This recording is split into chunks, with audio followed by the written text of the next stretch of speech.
Hello guys, hello गर्दै छोरो। नमस्ते गर्दै नमस्ते गई मेरो छोरी। अब welcome back to my mini vlog. कहाँ जाने छोरी आज हामी? पर के गर्नु जाने? पर जाने भ्याक्सिन लाउनु जाने हो तिम्रो हो? ओके ल म चाहिँ हिँडेँ अब छोरीको भ्याक्सिन लाउनलाई। 15 मन्थ्सको भ्याक्सिन उसको अब यो लास्ट भ्याक्सिन हो। त्यसपछि अब कुनै भ्याक्सिन छ कि त्यो पनि डक्टरलाई सोध्नुपर्छ। अनि यति नै हो।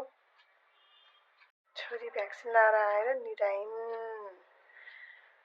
दुईटा भ्याक्सिन लगाउँदो रहेछ, लेफ्ट ह्यान्डमा र लेफ्ट लेगमै।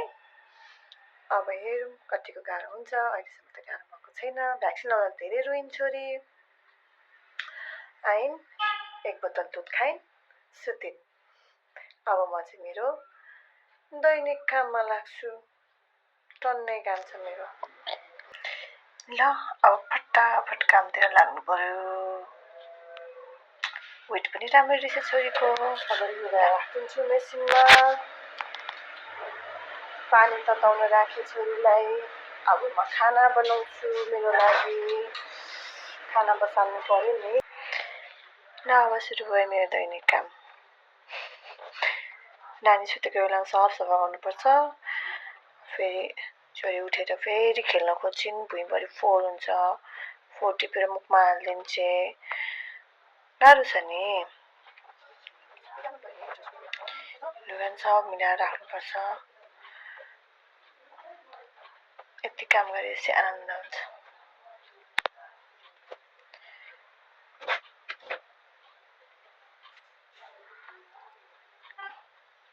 नानीको लुगा अघि स्वास्थ्य चौकी जाँदा लगाएको मिलाएर राखिदिनु पर्यो।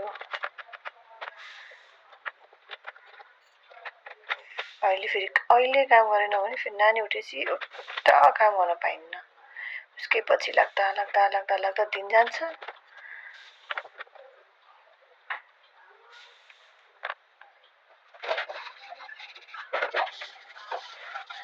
त्यो सबै हरेक मामुहरूकै हो, यस्तै हुन्छ होला। कतिखेर नानी सुत्छिन् र काम गरौँ न भनेर बस्नुपर्छ। आफूलाई त टाइम नै छैन। मेसिनमा लुगा हालेको थिएँ, अब लगेर सुकाइदिनु पर्यो।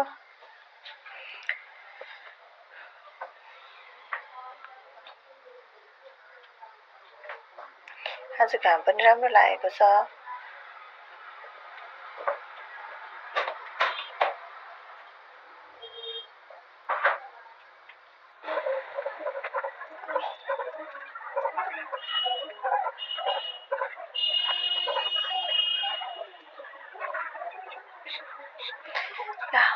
आजको मिनी ब्लग मेरो यही सकियो।